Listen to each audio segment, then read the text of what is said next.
Claire Dyer, and welcome to Dyer Consequences here on Unprecedented TV, a place where we will give a voice to the voiceless, and there will be no censorship and full freedom of speech. So most people will know that we are in a time when public trust in government, major institutions and corporations are eroding very, very fast. Stories of corruption, cover-ups and abuse of power are becoming harder and harder to ignore. So tonight, I'm turning my focus again to the Metropolitan Police. They are a little bit of a bugbear for me. They are one of the UK's most powerful public bodies. So in my show tonight, I am going to be speaking to Issy Vine, a former call handler who first spoke out around 18 months ago after reporting misconduct by a fellow colleague. But instead of getting support, she has been faced with isolation and was ultimately forced out. Still currently locked in a battle with the Met, determined to expose a culture of denial, retaliation, and accountability lost. So I want to welcome to the show Issy. Hi, hello. How are you? I'm good. How are you? Thank you so much for having me. You're welcome. It's good to have you on. I had been following your story. And as I said, I have a little bit of a bugbear with the Met Police, all police in all areas. Yeah. I would say that they are essentially now a corporation that don't work for the people in the interests of the people. They are definitely used financially, personally and politically. And you know only too well what goes on. You have your own story and what you're going through right now. So, just tell me a bit about it. I sort of joined the Met in 2020 when COVID started. And, a couple of years as a call handler. And then one day sat next to a colleague who said the most offensive things, anything but what you'd want to find in policing. Called a rape victim a slut, was racist, mocked Sarah Everard, the lady who was murdered and abducted and raped by Wayne Couzens, a serving Met police officer, and followed me after work. That was horrifying, and I had to obviously speak out and report him because it was horrendous, and that's what you're supposed to do, and that is what policing is. And it sort of just got worse. The more I sort of had an eye into misconduct and how they dealt with it, it was kind of like worse than the actual incident. I wasn't told like what was going to happen. I didn't hear for weeks what was going to happen. Then they were making me like go and work with him. All these failures. And anyway, 6 months down the line, he got dismissed for gross misconduct at Scotland Yard. And they said we don't have any place in the Met for anyone like this. Violence against women and girls needs to be taken seriously, and things like that. And I thought, great, like the Met are actually doing what they're telling people that they're doing. They're taking it seriously, that there's no space for discrimination and misogyny and racism, sexism. And I was really proud. And I got on with my life, moved into dispatching, and 4 months after he was dismissed, I get dragged out of a busy shift for a 5-minute meeting saying he'd appealed, he'd won, and he had been rehired and got all his pay back from the time he was dismissed in his annual leave. And I couldn't understand why. Met the director of our whole department, which is the biggest operational command department in the UK. And he said, I rehired him because it was too harsh to sack him. I still believe you, and it's still proven, your allegations. Why do they believe it was too harsh? He said, I guess he didn't really give a sort of reasoning into that specifically, but I mean, he went on to say, in his opinion, you can have any opinion you want in the Met, no matter how harmful. It's just when it turns into an action that they'll act. So I think in that director's mindset, it's like, okay, well, he hasn't physically like assaulted you or, done what Wayne Couzens has done. It's not that bad. That's the vibe that I got. And that, he said, you can have any opinion you want, no matter how harmful. It's just when it turns into an action. I believe stalking you and following you home. Well, see, that was the problematic thing. I mean, throughout the whole investigation, I was so confused. They didn't take the incident after work into consideration, because they said that's a one-off incident, so it, you know, it can't be harassment, etc. Even though collectively with the comments is very predatory. Yeah. But yeah, no.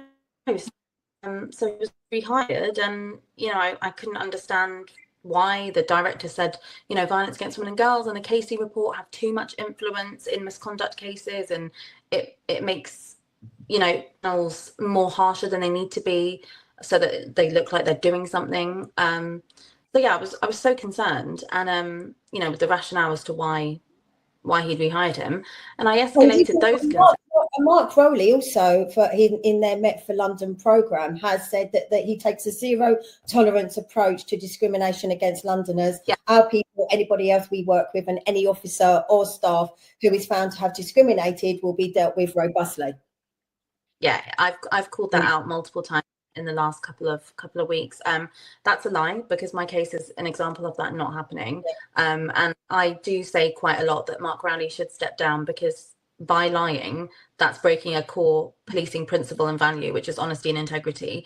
And to say that you have a zero tolerance against discrimination is a barefaced lie, because, you know, if you go through all the misconduct outcomes that include discrimination, a lot of them are written warnings or 18-month warnings, not even final warnings.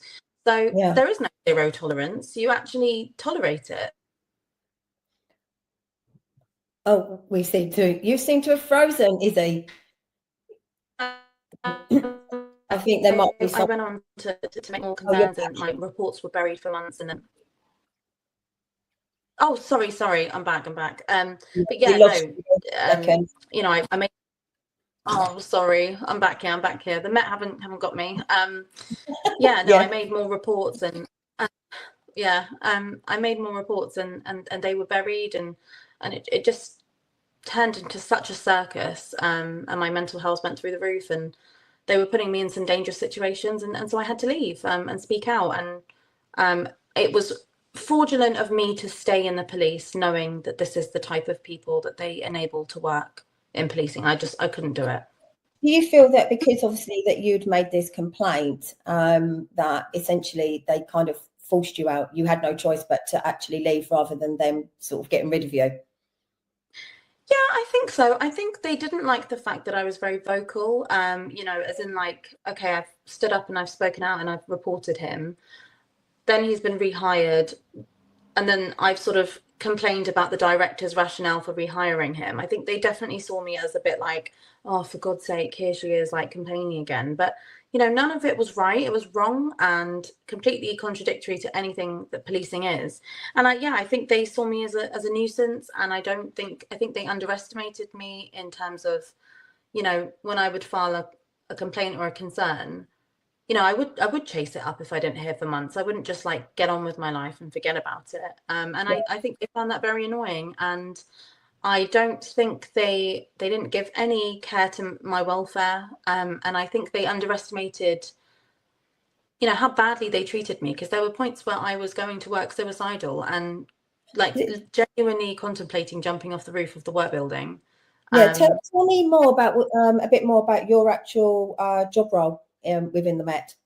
Yeah, I started in the first 2 years. I was a call handler, so taking 909 calls and 101 calls. And the last couple of years, I was a dispatcher, so radios, speaking with the officers, prioritising incidents, you know, all of that, talking to the helicopters, etc. So yeah, that's what I was, and you know, it's all under an umbrella of a communications officer. So yeah, that's what I did. So when they brought him back to work, was he still within the same department that you were in? So when they told me he was coming back, they didn't tell me for 2 months where he was going to be posted. So I kept saying, am I going to be working with him again? They were like, oh, I don't know. We'll let you know, though. So I had no idea. I didn't go into work because they didn't tell me, and I didn't fancy being next to him. And then I had to end up pleading with them to put him in another centre. So they did, thank God. But they didn't tell me. They failed to tell me that was only for a year. So about 10 sort of months later, I thought I saw him in my building, and I got someone high up to check, and they said, oh, well, he's coming back in a couple of months anyway, so you should probably get used to possibly seeing him. And they'd never told me that I'd have to be continuing like to work with him after a year. They said it's whilst I was there that he wouldn't be there. So yeah. So and really, they just swept this under the carpet, and you're still fighting this now, aren't you?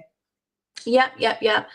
Employment Tribunal, January 2027 is the 8-day final hearing. The Met know that they're going to lose. There's only so much I can say, but it's a very watertight case. I have like genuine like email trails of pure evidence you cannot fight, and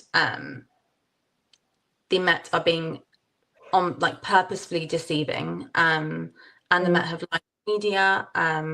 They have broken laws, and they know it, and that's why they're silent. But yeah, Employment Tribunal 2027, and I am seeing where I stand in other ways to take action against individuals within the police instead of the police as a entity, because there are individuals that need to be held accountable separately as well for what they've done.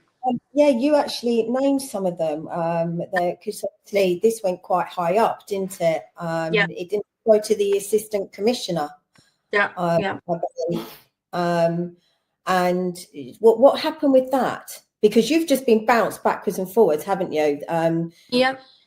The whole thing, just a big ping pong game. Yeah, completely. They said that it's been passed on to somebody, that they were taking it and looking into it, and then you're waiting months on end, and then you've gone back to them again. Did you think they did that just to hope that you would just go away? Yeah, exactly. And that's where they really underestimated me. I was told, oh, this is also concerning. A deputy assistant commissioner is going to look into this. So I waited and waited months and months, didn't hear anything. And then I just finally chased it myself after 4 or 5 months. And the deputy assistant commissioner was like, I don't know who you are. No one's passed me anything. So professional standards had lied, and buried my report. Just ping ponged, and that goes up to the deputy assistant commissioner, which is, 2 from the top. We have the video. We have the video that you made. With the kind of the lowdown of exactly what has happened. If the studio can play that now. Years old, I worked with the Met Police, and I left because it's rotten to the core. I'm just going to say it again, just to keep it out there. Christopher Timmins, Met CC call handler dispatcher, called a rape victim a slut, wished immigrants would fuck off back home, mocked Sarah Everard, and followed me after work. Jamie Johnson-Cottrell, Met CC director, now weirdly retired, rehired Chris and said it was too harsh, and the Vaughan and Casey report had too much influence on the original panel, and that you can have any opinion you want, no matter how harmful, and work in the Met. DAC Andy Valentine and Commander Jason Prinz. When I escalated my concerns over Jamie Johnson-Cottrell, didn't act on it for 5 months, and 10 months later said that there was nothing wrong with Jamie Johnson-Cottrell's harmful comments, and that they're sorry that they didn't do anything for 5 months. Assistant Commissioner Pippa Mills is Jamie Johnson-Cottrell's line manager, under investigation for bullying at the moment. Commissioner Mark Rowley. In your new Met for London programme, which you are the author of, you say you take a zero tolerance to discrimination within your force, and that any officers and staff that are discriminative will be dealt with robustly. My case is an example of that not happening. So therefore you are a liar, and therefore you have broken a core policing value, which is honesty and integrity. You all need to go. Very to the point. We will need to go. I would actually agree with you on that, because it runs so deep, doesn't it? Yeah. And it's actually gone on for years, and there's just so many cases. I mean, there was a bit of a high-profile case not that long ago, wasn't there, with Katie? Did you hear about that one with Katie Price and Harvey? The WhatsApp group of the police officers mocking her son. Saying most people are aware of that just because of how high profile Katie Price is. But you think all of these, the ones that we do know about, what we don't know about. I mean, I believe that I actually did admit to gross misconduct, but only 2 were actually sacked. And it just goes on. I mean, you also, we talk about Sarah Everard, but there was David Carrick as well. Yeah. He was convicted. Yeah. Well, he was actually convicted of multiple rapes. But, even if you look at the statistics, as you said, not many of them, I mean, especially for sexual assault or even domestic abuse, all of those that are reported, it's a very, very few percent that even make it to trial. They're dropped by the CPS, or they're at the worst, they're just given a slap on the hand, and that's it. Nothing's changing. Nothing's changing. I mean, you know, you've been going through this for, it's what, 18 months, 20 months? Well, so it started in April 23. So yeah, nearly 3 years, now. So it's a long time, and still no justice, really. And to take him back on, and he still obviously had all his pay still given to him, which I'm guessing is at the expense of the taxpayer. But you know, importantly, how has this actually affected you psychologically, though? Psychologically, I mean, I've been diagnosed with post-trauma. And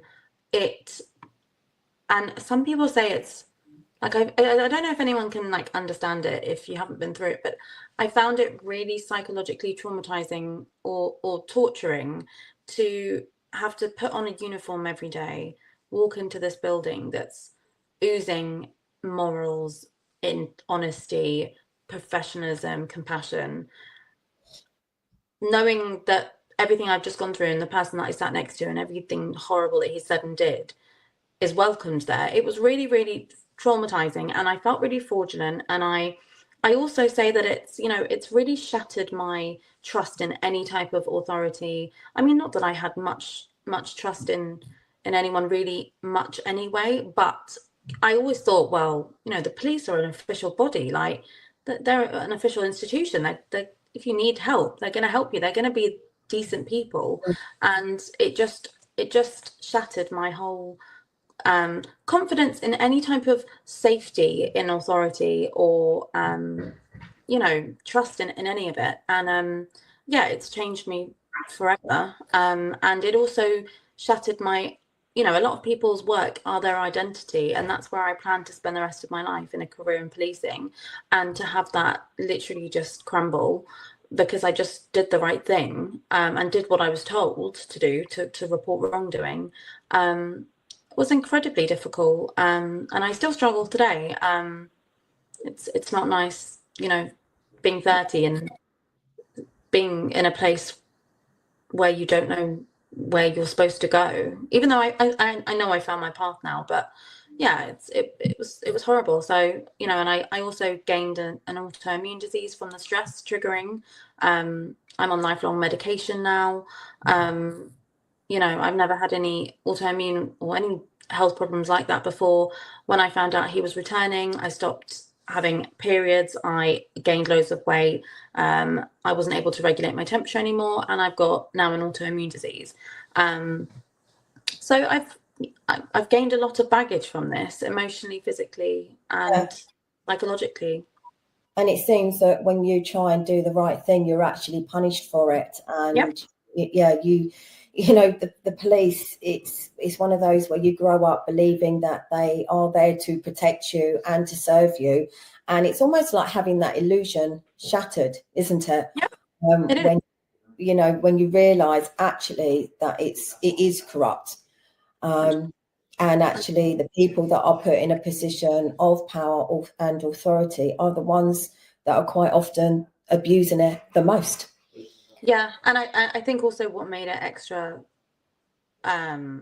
horrifying was that I had like a front row seat to corruption that went really high up. And it's not just like, oh, it's the odd officer or the staff member and it stopped there. It went all the way up. And you know, when you're exposed to that, there is just no hope when it's so deep in that in the institution, and it's very intimidating to take on your own.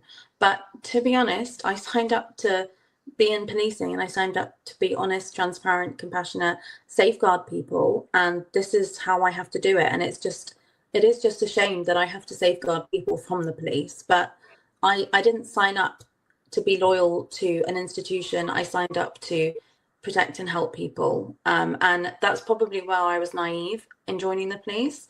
And I think that's where a lot of people do join the police with good intentions to help people. But the police are just the guardsmen for the government, and they are there to enforce law, not to protect life and limb like they tell you that you're doing. You're not at all. I find for a lot of people that's a hard pill to swallow. Yeah, it is.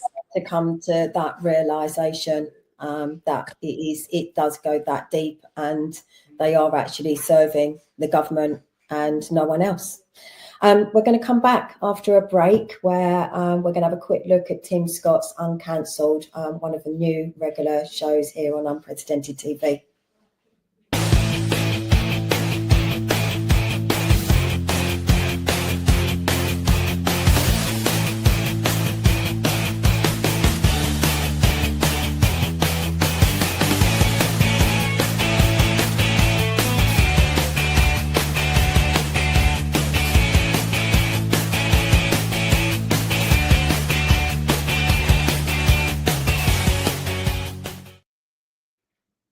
Hi and welcome back to Dyer Consequences, and we're talking to Issy today, who whistle blew on the Met and has now experienced just how difficult it is to actually do the right thing and actually get justice. And you were saying just before the break about it's quite intimidating.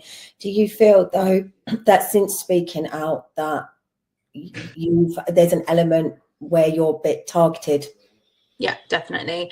I know for a fact via people from within the organisation that the Met are sending emails to their staff saying not to engage with me, and I have an organisation that helps whistleblowers and they've been told not to engage with that. I have my, may as well say it now because they've done it, but my mum works for the Met, and accounts have come, and no one would ever have known that because I've never told anyone. It's not recorded anywhere, social media wise or anything like that. And accounts have come onto my social media saying that my mum works there, like insidious things like that. I've had some experiences out in public with people. I feel it's crazy because I had retaliation when I was there and I was whistleblowing. You know, she can't take a joke, don't sit with her, she can't really have much fun, we can't really banter around her. And then I thought, okay, I've left now, so that it just ends. But now I'm kind of on the receiving end of like systemic retaliation, where senior leaders and people who are seeing me expose them and getting traction online are now trying to silence me. And that's where it's now turning really, really creepy. I've heard people refer to this as Met-sanctioned harassment, but I have heard that anybody who whistleblowers against any system, whether it's the NHS, ends up experiencing the same. It almost destroys their lives. They try and do the right thing, and in the process, they experience ill health, like you said, autoimmune conditions, and then they become subject to targeted attacks, or I would hazard in the aim to silence you. But I'm guessing that that's just only made you more determined. Yeah.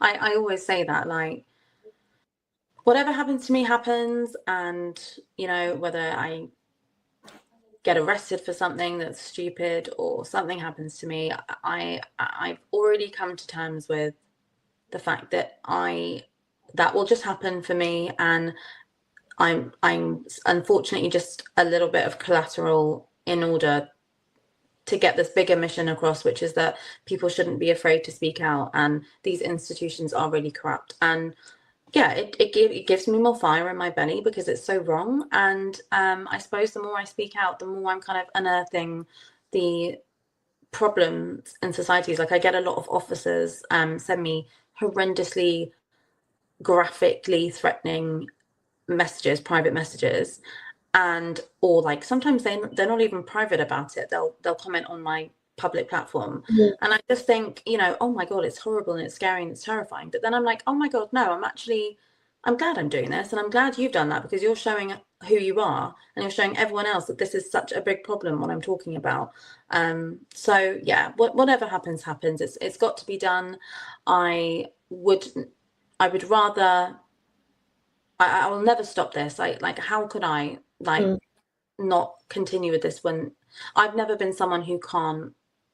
If something's wrong, it's wrong, and I'm going to say that until the end. Yeah, you're going to fight to the death. Yeah. So because you now actually campaign, don't you? You have is it Speak Up for Now UK? Speak Up Now UK, yeah.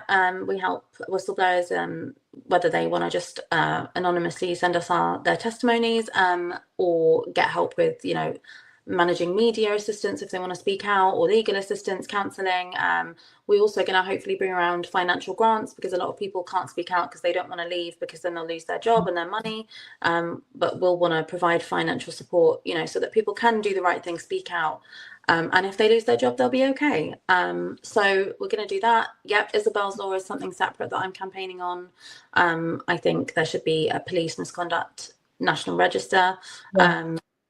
For police staff and officers, not just officers, and not just gross misconduct, misconduct as well. And I think members of the public should have a statutory right that if an officer or a staff member is dealing with them, that they should be able to request the misconduct history of that officer or staff member, because I've now realised it's so violating to think that you're going to the police in your most vulnerable moment and you have no idea who is dealing with you.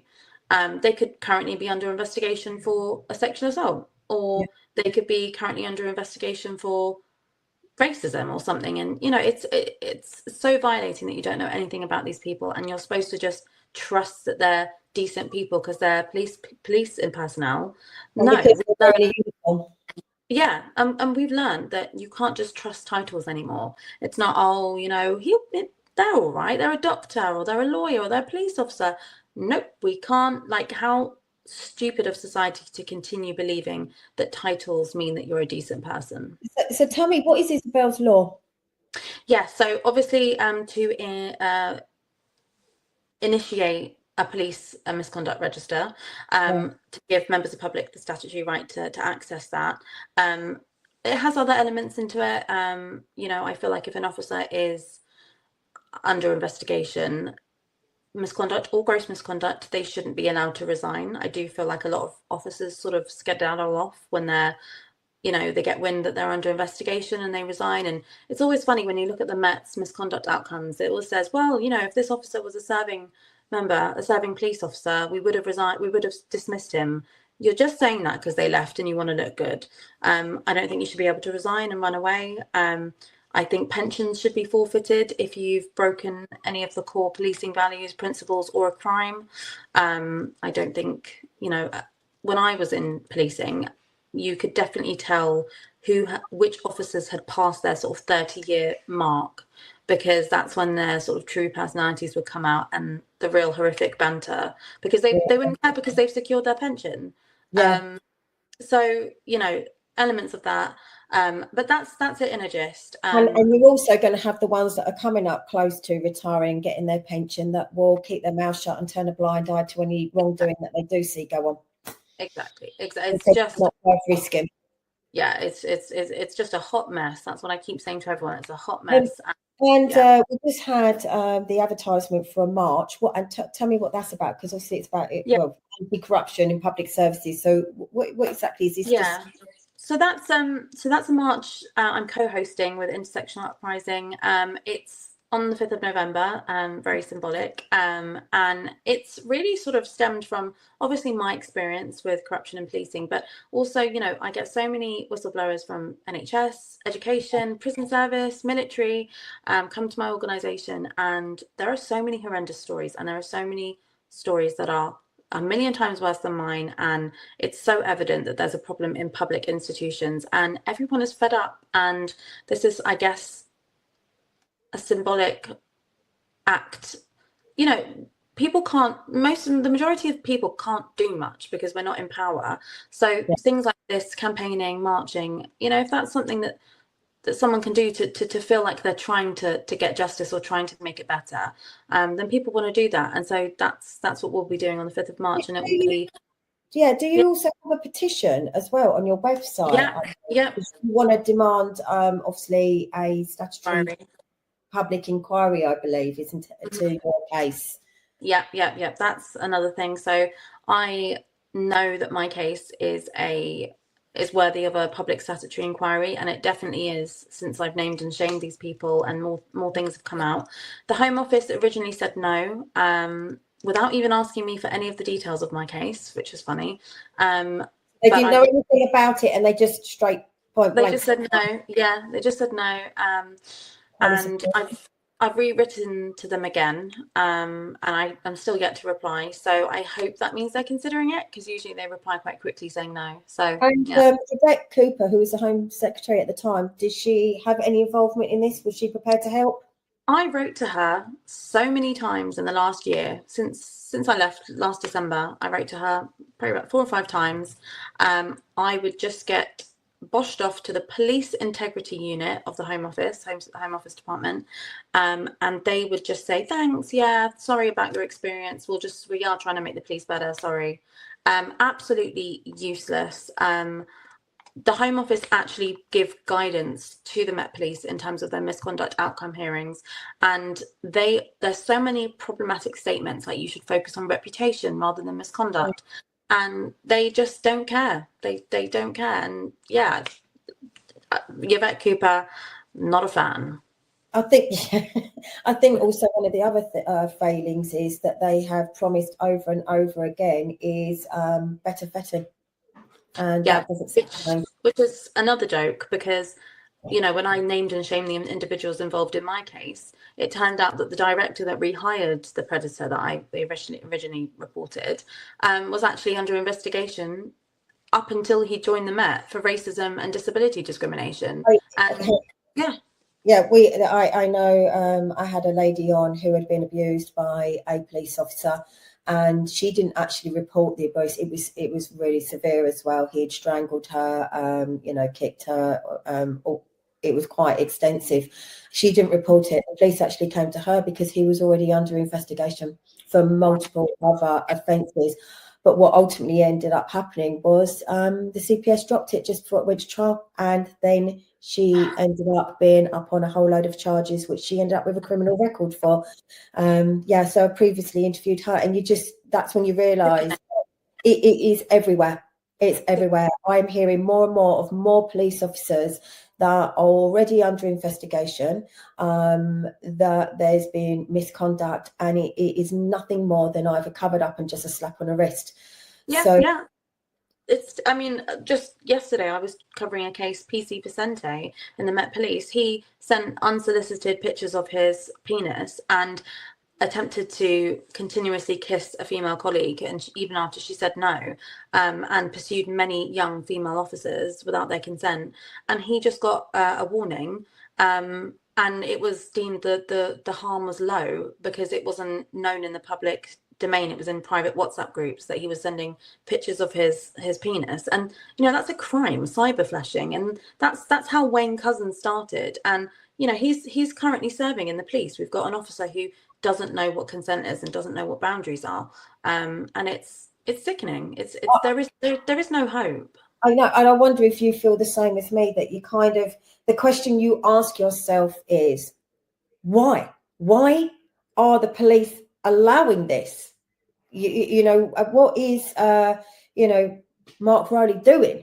He's in charge of it. Just I'm actually a little bit sort of speechless and astonished, because here you have a man that makes all of these promises, about better vetting, that zero tolerance. He even said that he was banning the thin blue line badge on the officer's uniform, and yet none of this happens. It's all performative. It's lip service. It's how is it a crime for somebody else to, basically commit a crime, to inflict domestic abuse, sexual abuse, pornographic images, whatever it is, but yet it seems to be rife in the police.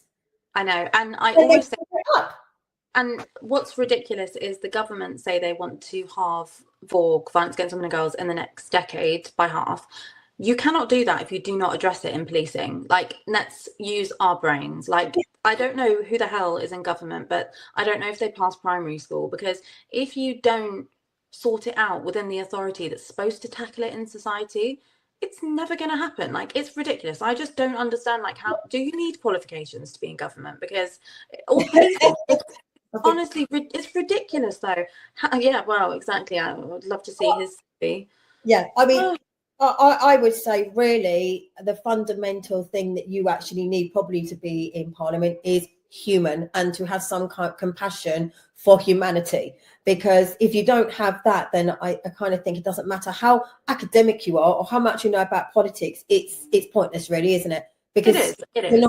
you're not here working for the best interests of the people, and No. it's clear that the police force that it essentially is a public body, but isn't, because it's a corporation and it serves the bankers, those in government, are definitely not about the people. And it was the other thing I was going to ask you, because you talk about VOG, which is obviously violence against women and girls, and when they hired back the call handler in your particular case, they said that it was too harsh, and that the Vogue and Casey's report had too much influence on the original panel, which I believe you said was made up of 2 women and 1 male. What exactly did they mean by that? What do they mean had too much influence? He said that the original panel were too swayed by the Vogue and the Casey report, and it made them be more harsher on people than they needed to be, apparently, because it was quite close after Sarah Everard and obviously the Casey review. The original panel were two senior female officers, a superintendent, I can't remember the level of the other one, and then a man from HR. Take it what you will. I know what I'm taking that as. I don't know if he would have said that if it was an all-male panel. I feel like he was saying, but I don't feel like he was saying that violence against women had too much of an impact on their decision making, that meant that they were making a wrong decision when they dismissed him. Violence against women and girls and the Casey report have to be 100% influential in your decisions, because that's what you're trying to tackle. And I'm sorry, that guy the director who rehired, who said these things, just was very dismissive of violence against women and girls, and it was clear in his comments. It almost feels like they're just condoning all of this on every level. And the problem is now it's very hard for anybody to escape it, because it's all around us all the time. Yeah, it is. I know a police officer currently who has been suspended on full pay, that is also still working part-time and with women, and has been for 20 months still waiting for his court case, which is sexual assault against a 16. It's everywhere, and it's never going to change if they don't do something about it. But it seems, from what you're going through, they don't want to do anything about it. They just want to cover it up, and they want the people like you who are going to do the right thing and call it out, who go in good faith and believe in the law, are going to be made to shut up and silenced. Yeah, because ultimately, it would be too much work to sort out the Met, because there are too many people like this in the Met and in police forces nationwide. And like you said, it's a corporation, it's a business, and okay, you might have a dodgy officer or a staff member, but what the Met see it as, and I mean, I can talk for the Met, and I probably can talk for the other police forces, they look at staff and officers in a business mindset, not as a human. So, like, okay, if someone's reported to me that you've sexually assaulted another colleague or whatever, but you've got all these skills, and oh God, it would be such a nightmare replacing you, so we'll just keep you. Like, that's what it is. And it's all about stats and targets and business. And that's why I think they are allowed to keep these rotten people in, because they need the officers, I guess. But well, I don't know if they do. I was speaking to another officer who, he speaks on TikTok. He's still serving, and he calls out the Met. He's such an example of what an officer should be. And he was saying, if you were going to tackle the problems in the police, it would collapse, because the majority are probably like this. And I was saying, maybe that needs to happen. Maybe it has to get to a point where the majority of officers and staff are sacked because they don't align with the values and what we expect from policing. And maybe that's what has to happen for it to be rebuilt. I said It's almost Yeah. like it's part of the job description. It's like Yeah. those tick boxes Yeah. to get you into the place. And you've also just started doing a podcast, I believe, isn't it? Called Misconduct Mondays? Yeah, the Bad Apples Misconduct Mondays. What I found interesting about that is, so this is going to be every Monday. Yeah. You obviously have a lot of misconduct cases within the police that can keep you going every single Monday, and it's not even funny. Yeah, like I was saying, because it's with Dom, this serving Met officer on TikTok, and we're never ever going to be short of anything to talk about because there's always misconduct cases. So yeah, I mean, I've said to him, we'll be doing that podcast till we die, because that will, unless the police are sorted out, it will be, consistently. But yeah, but and they also seem quite blatant about it, because this is becoming more and more apparent to people. People are starting to sort of wise up to sort of seeing what is going on, and there's been so many public cases. I mean, you really would have thought that Sarah Everard would have been a lesson to the police, and yet it is blatant. They are so blatant about it. There are problems with the Everard case, because I feel like, yes, it triggered something. It definitely triggered more focus on violence against women and girls, especially at the hands of police. But I do think it's also, there's been a negative from it, in the sense that I know definitely in my case, and in a lot of other misconduct cases, it's set a standard of what is really bad, so that anything that's not as bad as that is not really dealt with properly. So, for example, in my case, call handler calls a rape victim a slut. Okay, well, he didn't abduct and rape and murder someone, so is it that bad? So in that kind of way, it's but that's not the case. And didn't someone I believe sort of kind of belittle it because they're not actually a police officer? And you point out that there's actually people who are not police officers that have a lot more power than a lot of these police officers. Yeah, society need to research and use their brain more, because police officers are not the only ones with significant power. Like, call handlers have a significant amount of power. You can call into 999 and I can choose not to do anything with it and not tell anyone about it and just bury it. Dispatching can do the exact same. The people who are called controllers, who have the final say of if police even attend and take a report from you, or even acknowledge that you need police, they're police staff. They're not officers most of the time. They are police staff in blue shirts who don't go out and nick people. They are the ones that tell police who to go and nick. And people are actually contributing to, by belittling that, you are letting staff members get away with really bad things. People have nearly died because police staff have not made the right decisions out of bias. So people shouldn't just give the onus on officers, it's staff as well. And also, as a call handler as well, it's quite mentally challenging, because some of the calls that you have to take, and even while this was going on and you were struggling with your mental health, as you said, they were still putting you on high alert calls? They were still putting me on dispatching, even though the occupational health and the psychiatrist told me not to, that I should be on low risk roles and I should be working from home. Even because the Met is a business and they were short staffed, they trumped my welfare and they put me on dispatching, which is high risk, because you're constantly dealing with all types of incidents, immediate to non-immediate, coming in, filtering through, prioritizing. When officers are screaming because they're being attacked, they were calling into me, and I'm sitting there having a panic attack, and I'm triggered, and I'm angry, and I'm depressed, and I'm so not only is that obviously detrimental to you, it's also putting other people's lives in risk. Yeah, the officers included, but also the public as well. The public. Exactly, and that's when I handed in my notice, and I was like, this is dangerous now. Like and I know if anything had happened and it was at the hands of me because I was going through whatever. Yeah. I would be the first person. The Met would happily hand my picture to the Sun or to the Daily Mail, and I would be blasted all over the Met would not help me.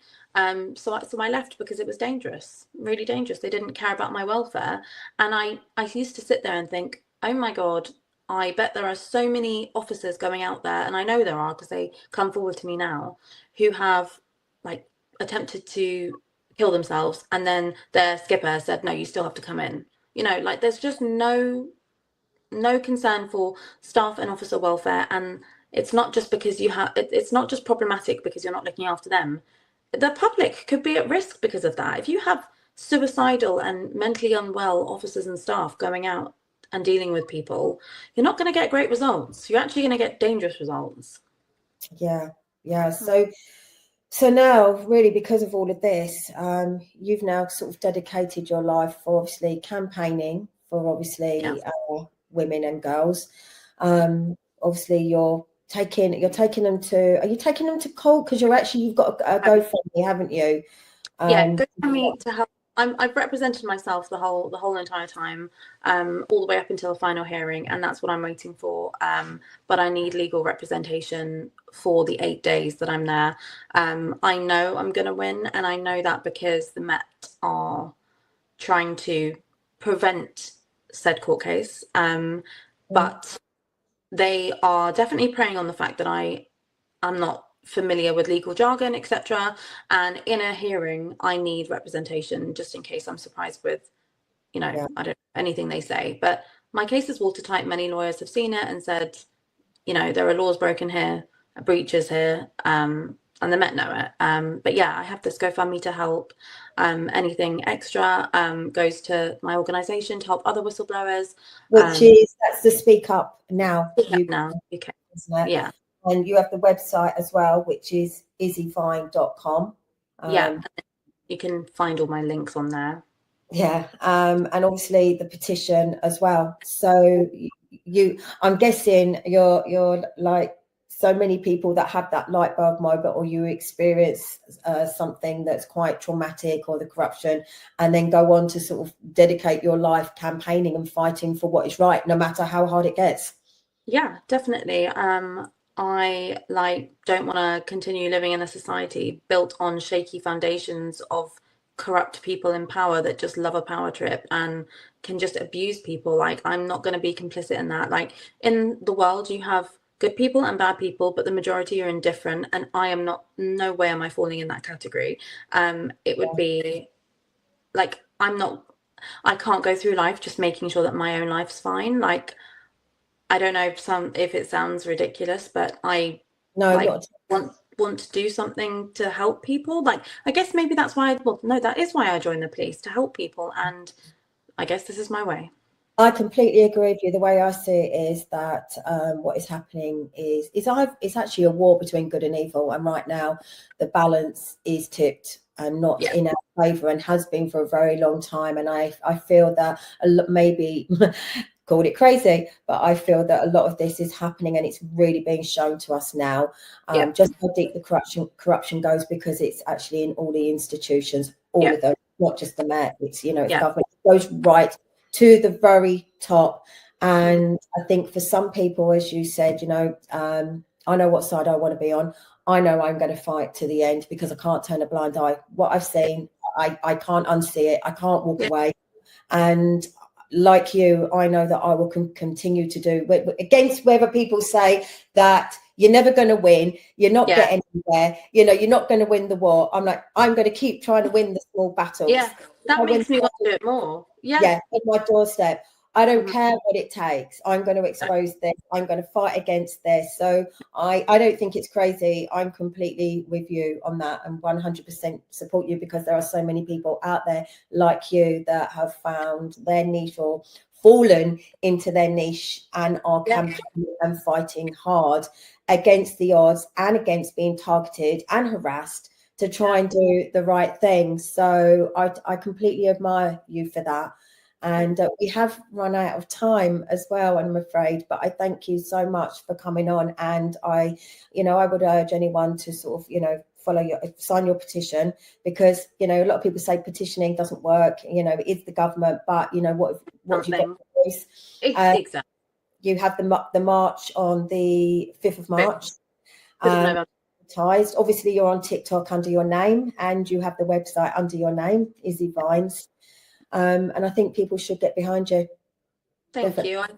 I hope so. And even if just every podcast or chat I do, at least, if there's an officer watching it, or a doctor or something, and they've seen something, I hope I can give them a little bit of courage to just try and and figure out how to speak out, because there's some midwives and nurses that are currently also going through what you're going through. I know those. Yeah, they're amazing. Victoria and her crew. So you're definitely not alone. So yeah, sorry, the march is on the 5th of November. I think I might have said that wrong. Because it's March.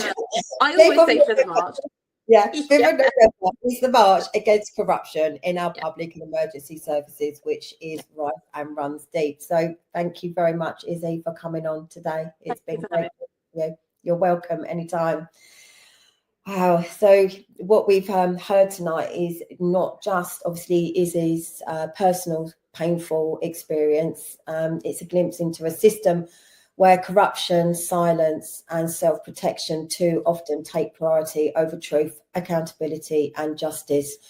When those speak out, are punished and face retaliation and misconduct is buried, it raises really serious questions. When are the Metropolitan Police actually going to do what is right, rather than continue to keep covering up wrongdoing within their own ranks? This isn't just about one force, it's about a pattern that we are continually seeing across public bodies, government institutions and corporations, where corruption is allowed to thrive behind closed doors while those who challenge it are pushed out.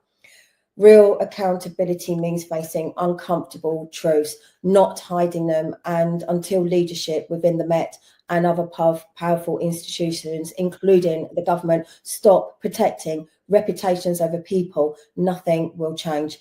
Issy's fight is a reminder that speaking out is actually an act of bravery, and that if we ignore stories like hers, we allow corruption to go unchecked. Silence may serve the powerful and protect them, but truth serves the public, and truth should always be at the forefront. I'm Claire Dyer. This is Dyer Consequences, and you're watching Unprecedented TV. Please tune in again. Thank you.